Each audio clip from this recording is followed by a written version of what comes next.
Hello everyone, welcome back to Neat Learning channel and today we will discuss about anatomy of flowering plants. So this is the sixth chapter of NCERT. मैंने पिछले video में अपनी काफी सारी चीजें discuss करी थी जिसमें कि मोनोकॉट लीफ क्या होता है, डाइकॉट लीफ क्या होता है। जो डाइकॉट लीफ होती है वो कैसी होती है, डोर्सी वेंट्रल होती है, लेकिन उसके सबसे नीचे वाला जो पार्ट होता है उसमें हमारे स्टोमेटा मिल रहे थे हमें, ठीक है। और हमने जो मोनोकॉट के बारे में डिस्कस किया था जिसमें कि हमें दोनों पार्ट में स्टोमेटा मिलते हैं, ठीक है। ओके, तो ये सारी चीजें हमने डिटेल में पूरा डिस्कस किया था और हमारा आज का टॉपिक क्या है, difference between spring would and autumn would, ठीक है, जिससे हमने बताया था कि हम हमारे नेक्स्ट वीडियो में डिस्कस करेंगे, ठीक है। तो आज का टॉपिक हमारा क्या है, difference between spring and autumn would, ठीक है। तो देख लेते हैं क्या होता है कि क्या होता है स्प्रिंग वुड और क्या होता है ऑटम वुड, ठीक है। सबसे पहले बात करेंगे ऑटम वुड की, ठीक है। It is also called as early wood and autumn की बात करें तो it is also called as late wood. तो दोनों की बात करें तो वो क्या होता है, इसका नाम क्या होता है, अर्ली वुड इसे बोलते हैं और इसका क्या बोलते हैं हम, लेट वुड भी बोलते हैं, ठीक है। क्या बोलते हैं, लेट वुड भी बोलते हैं, ठीक है। फिर देखिए it is formed during spring season and it is formed during winter season। जैसे कि बात करें कि मैंने जो स्प्रिंग वुड होती है वो क्या होती है, स्प्रिंग सीजन में मिलती है, ठीक है। ओके, क्या कहाँ पे कब मिलती है, स्प्रिंग सीजन में। लेकिन अगर हम बात करें ऑटम वुड की तो वो कब मिलती है हमें, विंटर सीजन में मिलती है, ठीक है। फिर देखिए it is constitute the major part of a annual ring. मैंने एनुअल रिंग की बात करी थी कि अभी हम आगे बात करेंगे इसके बाद, ठीक है। तो इसमें क्या होता है, जो मतलब जो इसका मेजर पार्ट होता है वो किससे बना होता है, एनुअल रिंग से बना होता है। लेकिन इसकी बात करें it constituted as narrow stripe in the annual ring. तो इसके बहुत ही स्मॉल पार्ट में, मतलब बहुत ही नैरो पार्ट में जो है वो एनुअल रिंग मिलती, ठीक है। फिर देखिए spring would is present in beginning of an annual ring. Spring season के बाद, जो स्प्रिंग सीजन के पहले जो होता है वो क्या होता है, एनुअल रिंग जो होते हैं उसमें मिलती, ठीक है। फिर देखिए autumn would is present at the end of annual ring, ठीक है। जैसे हमने बताया कि स्प्रिंग सीजन के पहले, ठीक है। ओके, स्प्रिंग सीजन के पहले जो एनुअल रिंग है वो हमें किसमें मिलती है, स्प्रिंग वुड में, ठीक है। लेकिन हम ऑटम वुड की बात करें तो उसमें क्या होता है, उसमें जो मतलब कि जो भी वुड होती है उसमें जो भी एनुअल रिंग प्रेजेंट होती है तो वो कब मिलती है, वो जैसे ही जो ऑटम वुड का ऑटम सीजन है या फिर विंटर सीजन है वो जैसे ही फिनिश होता है, ठीक है, तब हमें एनुअल रिंग इनमें मिलती है, ठीक है। इसका कब मिल रहा था, सीजन के पहले, और इसका कब मिलता है, सीजन के बाद, ठीक है। फिर देखिए forms plenty of xylem vessels with a wider cavity। इसका जो अगर थिकनेस की बात करेंगे तो कैसी होती है, वाइडर कैविटी प्रेजेंट होती है, ठीक है। क्या होती है, वाइडर कैविटी प्रेजेंट होती है जहां पर आपका xylem vessels मिलता है, ठीक है। फिर देखिए इसमें देखते हैं the cavity of xylem vessels are narrow. इसमें क्या होता है, बहुत ही नैरो फॉर्म में होता है, ठीक है। लेकिन इसमें कैसा था, वाइडर था, मतलब कि बहुत ही थिक था, ठीक है। लेकिन इसमें क्या होता है, जो कैविटी होती है वो कैसी होती है, वो थिन होती, ठीक है, या फिर हम क्या बोल सकते हैं कि नैरो होती। फिर देखिए xylem fibres are fewer in a number. इसमें जाइलम के अगर जाइलम फाइबर्स की बात करेंगे जो कि हम डिटेल में डिस्कस कर चुके हैं, क्या होता है जाइलम फाइबर्स, जाइलम पैरेन्काइमा क्या होता है, ठीक है। तो जाइलम फाइबर्स जो होता है वो कैसा होता है, बहुत ही कम होता है, ठीक है। जाइलम फाइबर्स जो होता है वो कैसा होता है, वो बहुत ही कम होता है, ठीक है। लेकिन इसकी बात करें तो abundant xylem fibre are produce. इसमें क्या होता है, सबसे ज्यादा अमाउंट में वो मिलता है, ठीक है। ओके, अगर हम इसमें जाइलम फाइबर की बात करें तो बहुत ही ज्यादा होता है, ठीक है, इसमें स्प्रिंग वुड में। लेकिन अगर ऑटम वुड की बात करें तो यहाँ पर क्या होता है, अबंडेंट होता है, ठीक है, abundant xylem fibre are produce, ठीक है। ओके, फिर देखिए wood is lighter in colour. इसके कलर की बात करेंगे तो बहुत ही कैसा होता है, लाइट कलर होता है वुड का। और इसकी वुड की बात करें तो would is a darker in a colour, ठीक है। क्या होता है, जो मतलब ये जो इनके वुड की बात करेंगे तो कैसा होता है, डार्क कलर का होता है, ठीक है। ओके, अब इसके स्ट्रक्चर के बारे में आप देख रहे होंगे कि स्ट्रक्चर कैसा होता है। तो जब आप इसे ब्रेक करते हैं किसी भी वुड के स्टेम को क्या करेंगे, ब्रेक करेंगे, ठीक है। तो जैसे ही ब्रेक करेंगे तो उसका जब पूरे एरिया को देखेंगे तो उस एरिया में कैसा होगा, ये पूरा आपको विलेजर एरिया में दिखता है, ठीक है। जहाँ पर गांव होंगे वहां पर आपने देखा होगा कि जो भी पेड़ों को काटा गया होगा उनमें ये स्ट्रक्चर दिखता है, ठीक है। तो ऐसा स्ट्रक्चर में क्या होता है कि दो दो रिंग बन जाती है, मतलब रिंग का फॉर्मेशन तो होता ही है लेकिन उनमें दो पार्ट में डिवाइड होता है, ठीक है। जो मोटी सी थिकनेस इसमें दिख रही है लाइनिंग, तो जो थिक लाइन दिख रही है उसे हम क्या बोलते हैं, स्प्रिंग वुड बोलते हैं, ठीक है। लेकिन जो नैरो होती है या फिर थिन लेयर होती है उसे क्या बोलते हैं, उसे ऑटम वुड बोलते हैं, ठीक है। ओके, तो ये आप स्ट्रक्चर है, इसका दोनों का डिफरेंस आपको क्लियर हो गया होगा, ठीक है। वैसे पढ़ने में तो समझ में आ जाता है लेकिन देख देख के एक्चुअल फील आ जाती है, ठीक है। अब हमारा नेक्स्ट टॉपिक क्या है, एनुअल रिंग, ठीक है। इसके बारे में देखते हैं क्या होता है annual ring. The springboard and outerboard appears alternate concentric ring to form is annual ring. जो भी स्प्रिंग वुड है और ऑटम वुड है उससे ही आपका क्या होता है, उसी में आपका अल्टरनेट एनुअल रिंग मिलती है, ठीक है। ओके, किसमें मिलती है, उसी से आपका एनुअल रिंग का फॉर्मेशन होता है, ठीक है। नेक्स्ट पॉइंट देखिए, they help in estimation of age of tree. जो भी मतलब जैसे आपको पता लगाना है कि कौन सा जो ट्री है वो कितने साल पुराना है, ठीक है। तो वो किसके थ्रू पता कर सकते हैं आप, एनुअल रिंग के थ्रू, ठीक है। तो ये बता सकते हैं कि मतलब ट्री की जो एज है वो आप किससे पता कर सकते हैं, तो एनुअल रिंग के थ्रू आप पता कर सकते हैं, ठीक है। तो वही लिखा हुआ है कि they help in estimation of age of tree. Important है, नीट का क्वेश्चन है इसलिए यहाँ पर नीट लिखा हुआ है, ठीक है। फिर देखिए सीन इन का डिस्टर्मिनेट सेंटर पॉइंट, जब इसे ब्रेक कर देंगे किसी भी स्टेम को तो उसमें क्या होगा, उसमें पूरी एनुअल रिंग बनी हुई दिखाई देती है, ठीक है। फिर देखिए अब हम बात करेंगे डिफरेंस बिटवीन शार्पवुड एंड हार्डवुड के बारे में, ठीक है। किसके बारे में बात करेंगे, डिफरेंस बिटवीन हार्डवुड एंड शार्पवुड के बारे में, ठीक है। तो ये आपका चार्ट है जिसमें हमने डिफरेंस लिख रखा है कि शार्पवुड क्या होता है जिसे हम एल्ब्रम बोलते हैं, और हार्डवुड को क्या बोलते हैं, ड्यूरामैन, ठीक है। क्या बोलते हैं, ड्यूरामैन भी बोलते हैं, ठीक है। तो दोनों में डिफरेंस देख लेते हैं क्या होता है। It forms outer would of an old stem. जो भी आउटर वुड का आउटर पार्ट होता है वो क्या बना, उसको वो क्या होता है, वो ओल्ड स्टेम में आता है, ठीक है। फिर देखिए हार्डवुड में देखते हैं, it forms the central would of an old stem. ये क्या होता है, जो सेंटर वाला पार्ट, इसमें जो दोनों में डिफरेंस क्या है कि जो बाहरी मतलब जो ओल्ड स्टेम होता है वही आपका क्या बनाता है, आउटर वुड बनाता है, ठीक है। जो भी आउटर वाला वुड होता है वो क्या बनाता है, ओल्ड स्टेम, ठीक है। लेकिन हार्डवुड की बात करें तो सेंट्रल वुड जो होता है वो बनाता है क्या, ओल्ड स्टेम, ठीक है। फिर देखिए it is light coloured and it is a dark coloured. Important है, दोनों में डिफरेंस आपको बहुत अच्छे से लर्न करना है, ठीक है। फिर देखिए next point, it is lighter in weight and it is heavier weight. इसके वेट की बात करेंगे तो कैसा होता है, लाइट वेट होता है, और इसके वेट की बात करेंगे तो वो हैवी वेट होता है, ठीक है। फिर देखिए next point, it contains living cells and living cells are absent.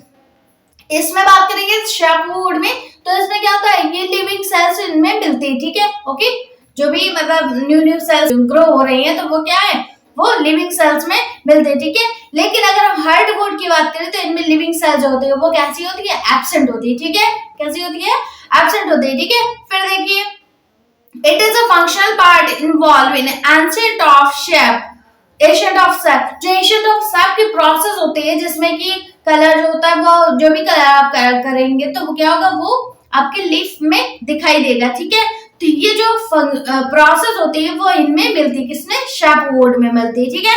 Okay, फिर इसमें देखते हैं it is a dead and non functional part. इसमें आप कोई भी प्रोसेस का यूज करेंगे तो वो हार्डवुड में नहीं दिखेगी, ठीक है। तो वही लिखा हुआ है कि it is a dead and non functional part. इसको डेड क्यों बोला गया, क्योंकि इसमें एक भी फंक्शन नहीं होता है, ठीक है। इसके पार्ट में कोई भी फंक्शन नहीं होता है।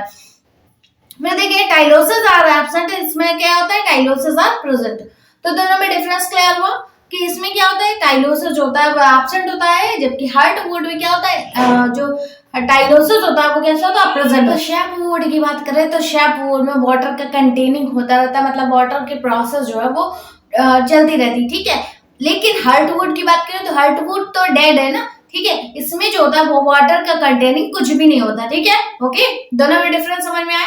फिर हम बात करेंगे जो हार्डवुड होता है वो कैसा होता है, उसमें वो हार्डवुड जो होता है वो मैकेनिकल सपोर्ट प्रोवाइड करता है, लेकिन जो शार्पवुड होता है वो मैकेनिकल सपोर्ट नहीं प्रोवाइड करता, ठीक है। दोनों में डिफरेंस समझ में आया कि वाटर कंटेनिंग की जब बात करेंगे या फिर क्वेश्चन आएगा कि जो वाटर कंटेनिंग जो होता है वो किसमें होता है, तो आप बताएंगे शार्प वुड में होता है, ठीक है। हार्ड वुड में जो वाटर का कंटेनिंग होता है या फिर वाटर की जो प्रोसेस होती है वो नहीं होती, ठीक है। लेकिन अगर हम हार्ड मैकेनिकल सपोर्ट की बात करेंगे तो वो हार्ड वुड देता है, ना कि शार्प वुड, ठीक है। तो मैकेनिकल सपोर्ट के बारे में जब क्वेश्चन आएगा तो आप किसका आंसर देंगे, तो हार्ड वुड का आंसर देंगे, ठीक है। ओके, क्लियर हुआ। फिर हम बात करेंगे हमारा नेक्स्ट टॉपिक क्या है, क्वार्क कैम्बियम या फिर हम इसे फेलोजन भी बोलते हैं, ठीक है।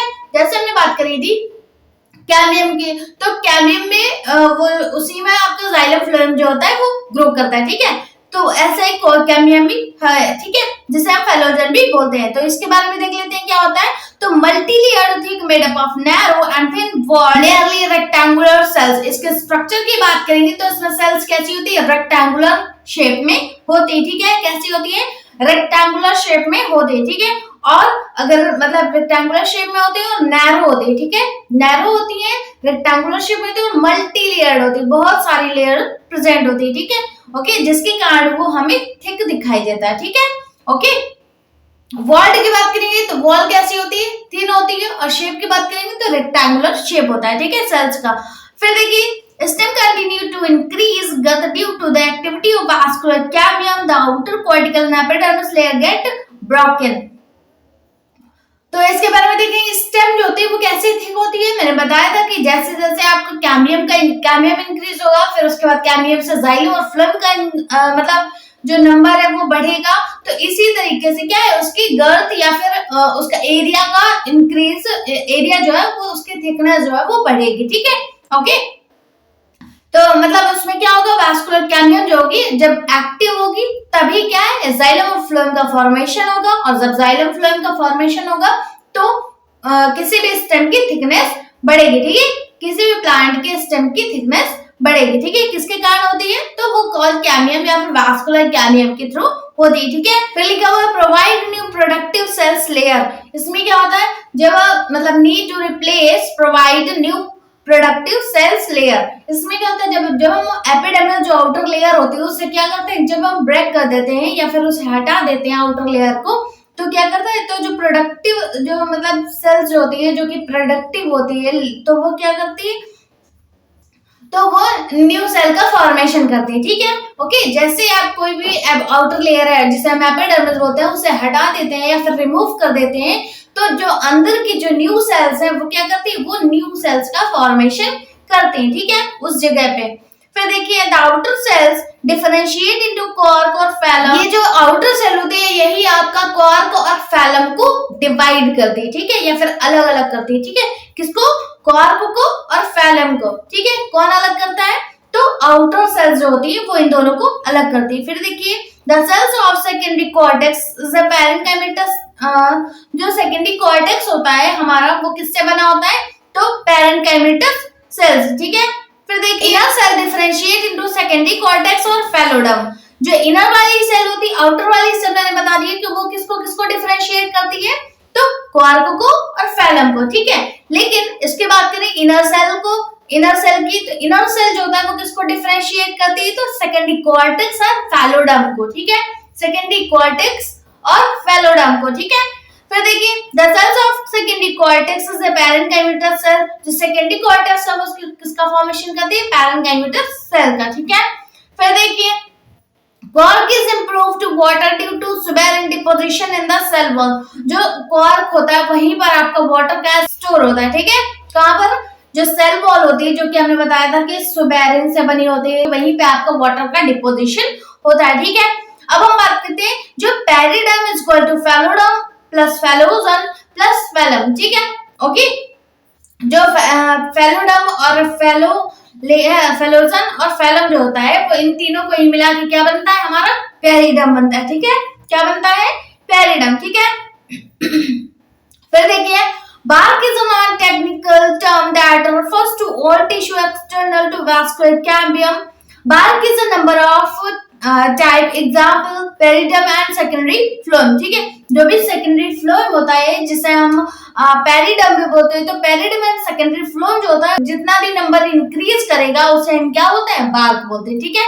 क्या बोलते हैं, बार्क बोलते हैं, ठीक है। Bark is a non technical term, ठीक है, जो कि हमारा वैस्कुलर कैमियम के आउटर वाले टिश्यू में प्रेजेंट होता है। ठीक है, बार्क क्या होता है कि जो वैस्कुलर कैमियम है उसके आउटर वाली जो लेयर है वहां पर आपका जो बार्क है उसका फॉर्मेशन होता है। ठीक है, बार्क का मतलब समझ में आया कि जो नंबर ऑफ टिश्यू है उनके टाइप कौन कौन से है, पेरिडम एंड सेकेंडरी फ्लोएम। तो पेरिडम एंड सेकेंडरी फ्लोएम जो होता है वो किसके थ्रू फॉर्मेशन होता है, तो बार्क के थ्रू। ठीक है, ओके।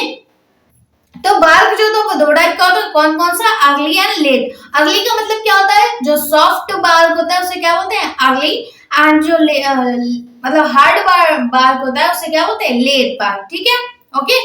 अब हमारा नेक्स्ट टॉपिक क्या है, लेंटिसल्स, इसके बारे में देख लेते हैं। तो parenchyma of cells is a rupture the epidermis forming lens shaped opening. Parenchyma cell जो होती है वो किसमें प्रेजेंट होती है, एपिडर्मिस लेयर में। ठीक है, तो जब वो रप्चर हो जाती है एपिडर्मिस लेयर तो वो क्या बनाती है, एक लेंस शेप्ड स्ट्रक्चर का फॉर्मेशन करती है जिससे हम लेंटिसल्स बोलते हैं। ठीक है, कैसे स्ट्रक्चर का, लेंस के शेप्ड में। ठीक है, लेंस के शेप्ड में स्ट्रक्चर का फॉर्मेशन करती है वो मतलब उस टाइप के स्ट्रक्चर की ओपनिंग दिखाई देती है, उसे हम क्या बोलते हैं, लेंटिसल्स बोलते हैं। ठीक है, ओके। फिर देखिए next point, permit the exchange of gases between outer atmosphere into internal tissue of the stem. जो अंदर वाली टिश्यू इंटरनल टिश्यू हो गया, ठीक है, और आउटर जो मतलब एटमॉस्फेयर में जो गैसेस प्रेजेंट है, तो लेंटिसल्स के थ्रू जो है गैसेस का एक्सचेंज में होता रहता है। ठीक है, किसके थ्रू, लेंटिसल्स के थ्रू जो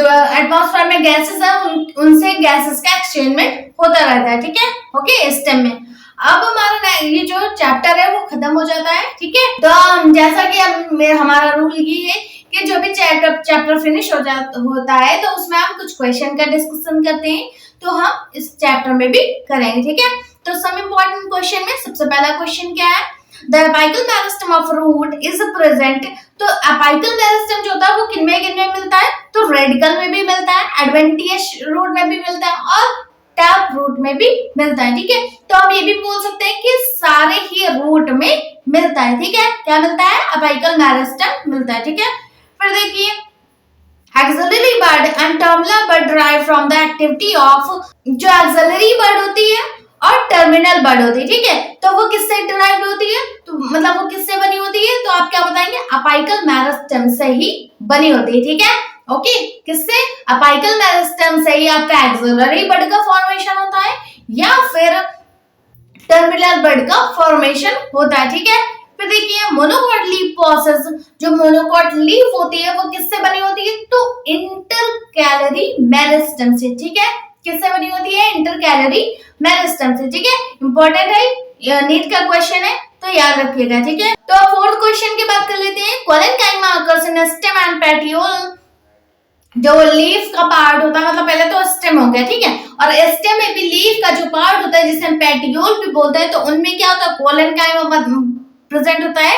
तो ये जो कोलेनकाइमा है, लीफ है, उनमें कितने प्रेजेंट होता है, तो डाइकोट हर्ब्स में। ठीक है, डाइकोट हर्ब्स के जितने भी लीफ होते हैं वो किससे बनी होती है, कोलेनकाइमा सेल से। ठीक है, फिर देखिए कोलेनकाइमा अकर्स इन, कोलेनकाइमा जो होते हैं वो किसमें हेल्प करती है, मैंने बताया था कि मैकेनिकल सपोर्ट प्रोवाइड करती है कोलेनकाइमा। ठीक है, तो क्या बताएंगे आप, कोलेन क्लाइंबिंग स्टेम को क्लाइंब कराने में जो कोलेनकाइमा है वो हेल्पफुल होता है। ठीक है, फिर देखिए next point, next question, tracheids different from other tracheary elements in, तो ट्रैकिट्स होते हैं वो कैसे होते हैं, इम्परफोरेट होते हैं। ठीक है, बीइंग इम्परफोरेट मतलब कि वो दोनों तरफ से ओपन होते हैं। ठीक है, क्या होते हैं, दोनों तरफ से ओपन होते हैं, इसलिए उसे क्या बोला गया, परफोरेटेड होते हैं, मतलब बीइंग परफोरेटेड होते हैं। ठीक है, जो भी ट्रैकरी एलिमेंट्स होते हैं जिससे ट्रैकिट्स का फॉर्मेशन होता है तो वो कैसे होते हैं, परफोरेटेड होते हैं। फिर देखिए next question, function of companion cell is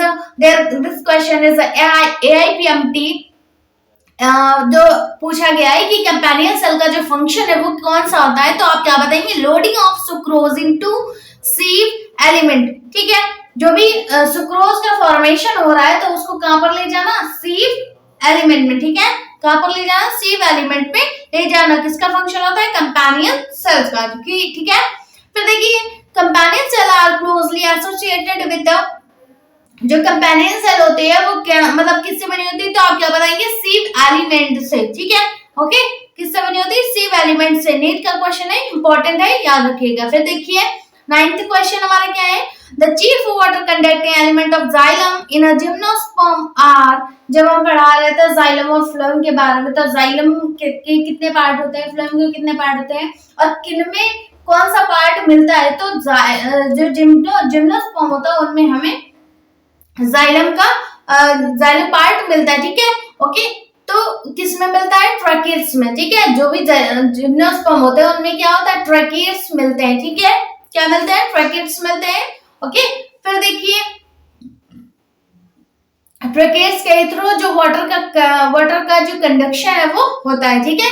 फिर देखिए sieve tube are suited for translocation of food because they possess, sieve tube कैसे होते हैं, ब्रॉडर होते हैं, ठीक है। कैसे होते हैं, ब्रॉडर होते हैं, मतलब कि बहुत ही थिक होते हैं, ठीक है। ओके, तो broader lumen and perforated cross wall, मतलब कि उसमें क्या होता है, दोनों तरफ जो होते हैं ट्रैकिड्स होते हैं वो कैसे, सीप ट्यूब जो होता है वो कैसे होता है, दोनों तरफ खुले हुए होते हैं, मतलब कि परफोरेटेड होते हैं। और उनके ल्यूमेन की बात करेंगे तो कैसा होता है, ल्यूमेन ब्रॉडर होता है, ठीक है। कैसा होता है, तो broader lumen and perforated cross wall, ठीक है। फिर देखिए गार्ड सेल हेल्प इन, जो गार्ड सेल होती है, मैंने बताया था गार्ड सेल का जब स्ट्रक्चर पढ़ा रहे थे, तो गार्ड सेल जो होता है किसमें हेल्पफुल होता है, तो ट्रांसपिरेशन जो प्रोसेस होती है जिससे कि वाटर का या फिर गैसेस का एक्सचेंजमेंट होता है, तो वो किसके थ्रू होता है, गार्ड सेल के थ्रू होता है, ठीक है। तो प्रोसेस के ट्रांसपिरेशन की प्रोसेस किसके थ्रू डन होती है, तो गार्ड सेल के थ्रू होती है, ठीक है। ओके, फिर देखिए नेक्स्ट क्वेश्चन क्या है, stomata of a plant due to, जो स्टोमेटा होता है उसका वर्क क्या होता है, तो इन्फ्लक्स ऑफ पोटेशियम आयन, जो भी पोटेशियम आयन होता है जिसके, तो जो मतलब जब पोटेशियम आयन अंदर आता है तो उसे क्या बोलते हैं, इन्फ्लक्स ऑफ पोटेशियम आयन, ठीक है। और जब बाहर निकलता है तो उसे क्या बोलते हैं, इफ्लक्स ऑफ पोटेशियम आयन, ठीक है। ओके, तो स्टोमेटा में जो मतलब प्लांट में जो स्टोमेटा होते हैं उनमें क्या होता है, इन्फ्लक्स होता है, ठीक है। पोटेशियम आयन जो होता है वो क्या होता है, इन्फ्लक्स होता है। नीट का क्वेश्चन है, इंपॉर्टेंट है, याद रखिएगा, ठीक है। फिर देखिए close vascular bundle leak, close vascular bundle कितने मिलता है, तो मोनोकोट जो भी प्लांट होते हैं या फिर मोनोकोट स्टेम जो होते हैं उनमें क्या होता है, हमारा क्लोज वैस्कुलर बंडल प्रेजेंट होता है, ठीक है। ओके, तो और उसके बाद हमने एक और पॉइंट बताया था, तो दे आर विदाउट कैम्बियम, ठीक है। ओके, कैसा होता है, विदाउट कैम्बियम होता है और क्लोज वैस्कुलर बंडल मिलते हैं, ठीक है। तो वही पूछा गया क्लोज वैस्कुलर बंडल लीक, मतलब क्लोज वैस्कुलर बंडल में क्या चीज की कमी होती है, ठीक है, क्या चीज कम होता है, तो आप क्या बताएंगे, कैम्बियम की कमी होती है। मोनोकोट स्टेम जो होते हैं उनमें क्या होता है, विदाउट कैम्बियम होते हैं, ठीक है। फिर देखिए ग्राउंड टिश्यू इंक्लूड्स, मैंने ये देखिए मैंने बताया था जब मैं पढ़ा रही थी ग्राउंड टिश्यू के बारे में, तो ये क्या होता है, ग्राउंड टिश्यू हमें किस में मिलते हैं, तो सारे टिश्यू में मिलते हैं एक्सेप्ट कौन कौन सा, एपिडर्मिस एंड वैस्कुलर बंडल, ठीक है।